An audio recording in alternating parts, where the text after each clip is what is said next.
What most people do when they're handling objections is they try to handle the objection. They try to fight the objection. And if you've ever had someone try to change your mind, the number one thing that I can do to not change your mind is I can tell you that you're wrong. Okay. And that's what most sellers do when they hear an objection. If someone says, like, I'm not interested, they start like pitching harder and they're like, well, like, here's why I believe the solution that we bring is more valuable than what you're using today. Or if someone is like citing a competitor, you'll say, like, oh, well, that competitor's not good for reasons like this, this, and this. And other customers saw the value because of this, this, and this. And the customer starts kicking away because, like, usually when someone gives an objection, it's because they've made a decision to do things a certain way, and that way was not your way. And so when you fight that objection, you're fighting the way that they do things. Okay. And so that's why the first step of handling any objection is to pattern break. And you're actually going to agree with the objection. So let's pretend that someone gives us a competitor as an objection. Okay. And so for the sake of Covey, let's assume that they're using some other resume screening bot, right? Of which there are many. So I'm going to say something like this. I should have assumed you had something in place because honestly, like, screening 1,000 resumes would be a huge pain. And I'm not going to lie, like, usually when you have a bot in place, like, it doesn't even make sense to switch off of it. So they're like, is this person not going to sell me? That's what happens when you agree with the objection, is like you release pressure. Step number 2 is you need to incentivize conversation. I don't have enough information to handle this objection yet, and I need to start to get them talking. When people start talking, they tend to feel comfortable. The job of a good therapist is to get their person talking. If the therapist is doing all the talking, then the person will start to climb up, be like, don't give me advice, don't solve my problem for me. Like, part of the reason therapy works is like they get you to talk yourself into the right solution, right? And so we're going to do some like sales therapy here, and we're going to do something really slick. So here's the secret with competitors. I need to ask them a trap question, and I need to know like at least one trap question per competitor. And what that means is I need to think of what is one thing that my competition can't do that I can do. And then I'm just going to ask them how they do that thing so that they come to the answer on their own terms. So in the case of Covey, a lot of times someone's existing recruiting software will have like an AI bot attached to it, but it's like pretty crappy. It's like glorified filters, right? And there are certain things that you can't look for.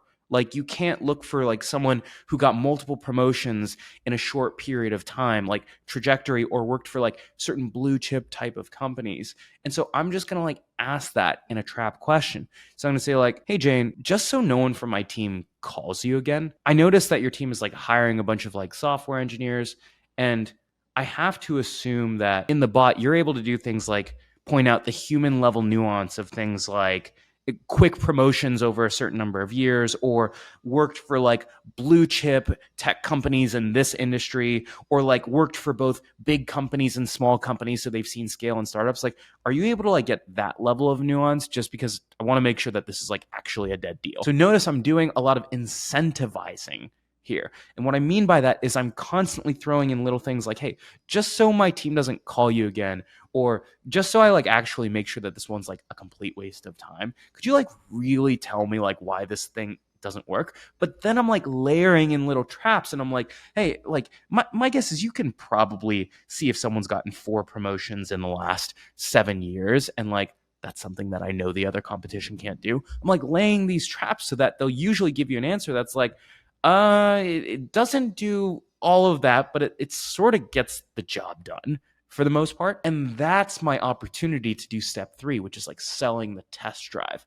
Okay, so here's the thing, is like you're like right at the finish line. You've sort of like poked this hole of doubt in the competitor. And a lot of times this is when like sellers will come in with like the pressure pitch, and they'll be like, well, our product like has the ability to like do all these advanced filters and show you these types of candidates and these types of candidates. And immediately the prospect's like, sales pitch again. And like you lose the deal, right?